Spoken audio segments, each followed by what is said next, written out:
Alex, ഈ പറഞ്ഞതുപോലെ high command ഒരു പ്രക്രിയയുണ്ട്. ആ പ്രക്രിയ അനുസരിച്ച് നിരീക്ഷക സംഘം അതാത് സംസ്ഥാനങ്ങളിൽ എത്തും. അവിടെ നിന്ന് MLA-മാരുടെ ഈ ഒറ്റയ്ക്ക് കാണുന്നത് പൊതുവെ പതിവില്ലെങ്കിൽ MLA-മാരുടെ ഒരു ഫീഡ്ബാക്ക് എടുക്കും. പിന്നീട് ഘടകകക്ഷി നേതാക്കളെ കാണും, പിന്നീട് മുതിർന്ന നേതാക്കളെ കാണും, MP-മാരുടെ ഫീഡ്ബാക്ക് എടുക്കും.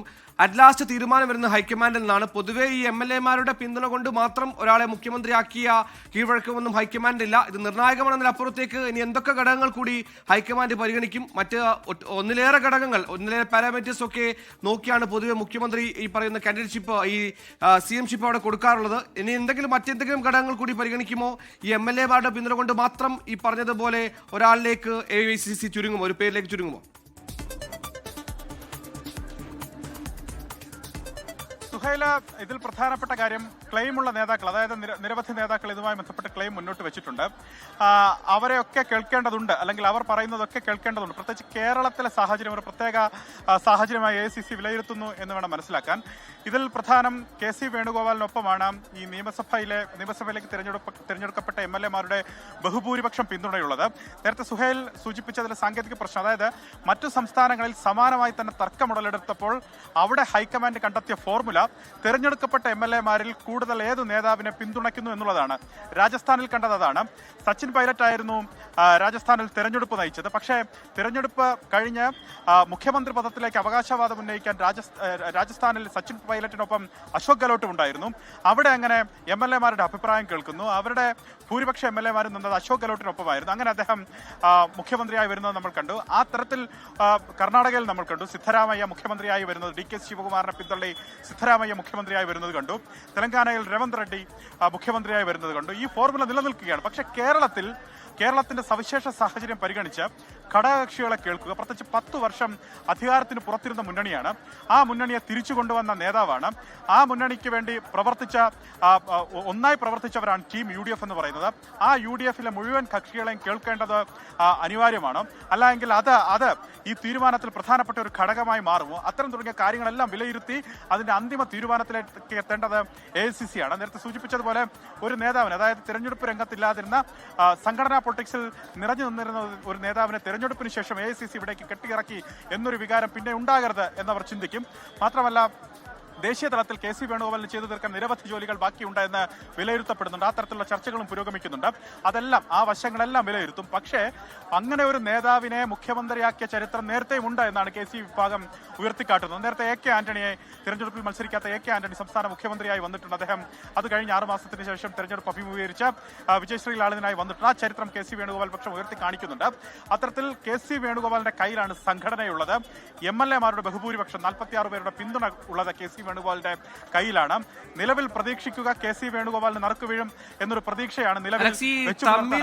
പൊതുവെ ശക്തി കുറഞ്ഞ ആൾക്കൊരു അടി കിട്ടുമ്പോൾ അതിന്റെ പ്രത്യാഘാതം കൂടി ഹൈക്കമാൻഡ് കണക്കിലെടുക്കില്ല. ഇപ്പോൾ പറഞ്ഞ പോലെ KC പക്ഷമായി മുന്നോട്ട് പോകുമ്പോൾ ഇവിടെ സജീവ ക്യാമ്പായ RC-VD കക്ഷികളുണ്ട്. പ്രത്യേകിച്ച് VD സതീശുമായി ബന്ധപ്പെട്ടൊക്കെ വലിയ ജനരോഷം വരുമെന്ന്, അല്ലെങ്കിൽ VD സതീശ് വേണമെന്ന രീതിയിലൊക്കെ വലിയ ജനങ്ങൾ തെരുവിലേക്ക് ഇറങ്ങി നടക്കുന്ന കാഴ്ച നമ്മൾ കണ്ടതാണ്. അപ്പോൾ ആ ഘട്ടത്തിൽ ഒരു ആഘാതം കൂടി, അങ്ങനെ എന്തെങ്കിലും ഒരു പ്രത്യാഘാതം കൂടി ഹൈക്കമാൻഡ് ഈ ഘട്ടത്തിൽ കരുതുന്നുണ്ടോ? അല്ലെങ്കിൽ അങ്ങനെ ഉണ്ടായാൽ തന്നെ അതിനൊരു കൃത്യമായ ഫോർമുല അവരുടെ മനസ്സിലുണ്ടാകുമോ?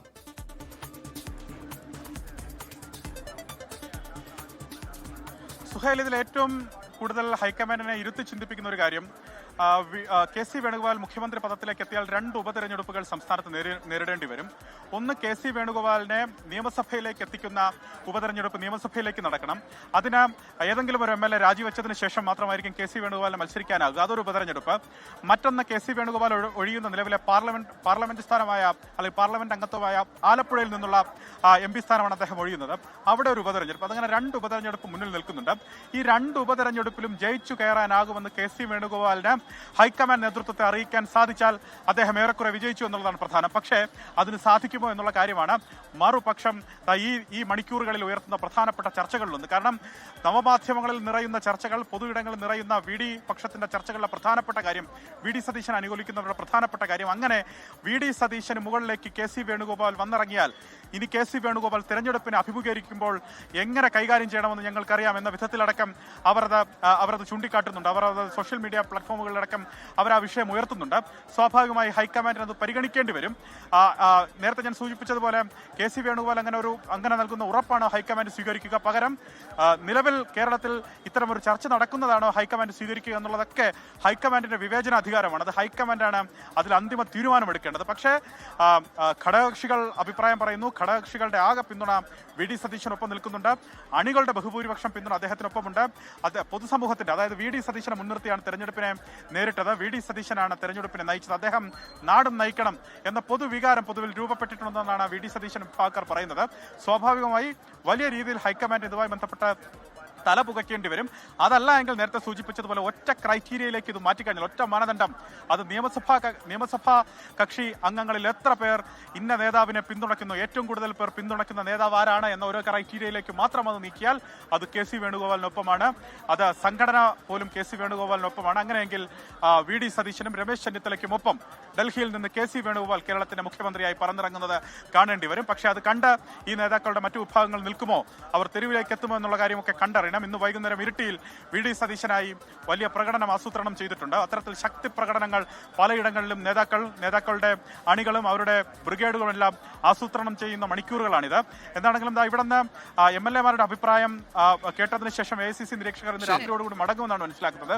2 ദിവസം കൂടി കേരളത്തിലെ ഈ സാമൂഹ്യ പശ്ചാത്തലം അറിയാനും അറിയിക്കാനുമുള്ള സമയം ഉണ്ട്. AICC-ക്കുണ്ട്. AICC-യുടെ മുമ്പിലേക്ക് എത്തിക്കാനുണ്ട് എന്നുള്ള കാര്യം പ്രവർത്തകർക്കറിയാം, അണികൾക്കറിയാം, നേതാക്കൾക്കറിയാം. സ്വാഭാവികമായി അടുത്ത ദിവസങ്ങളിലും ഈ നേതാക്കൾക്ക് വേണ്ടിയുള്ള മുറവിളി നമ്മൾ തെരുവിൽ കാണേണ്ടി വരും. KPCC ആസ്ഥാനത്തെ നിർണായകമായ യോഗം അത് അവസാനിച്ചിരിക്കുകയാണ്. തിരഞ്ഞെടുക്കപ്പെട്ട ജനപ്രതിനിധികളിൽ, കോൺഗ്രസ് ജനപ്രതിനിധികളിൽ ഏറ്റവും കൂടുതൽ 46 പേരുടെ പിന്തുണ KC വേണുഗോപാലിനാണ്. VD സതീശനും രമേശ് ചെന്നിത്തലയ്ക്കും പിന്തുണയുടെ എണ്ണത്തിൽ കുറവാണ്. പക്ഷേ ഇത് മാത്രം മാനദണ്ഡമാക്കിയായിരിക്കുമോ AICC മുഖ്യമന്ത്രിയുടെ കാര്യത്തിൽ തീരുമാനമെടുക്കുക എന്നാണ് ഇനി കാണേണ്ടത്. വരും മണിക്കൂറുകൾ ഇതുമായി ബന്ധപ്പെട്ട തുടർ ചർച്ചകളിലേക്ക് തന്നെയാണ് കാര്യങ്ങൾ പോകുന്നത്.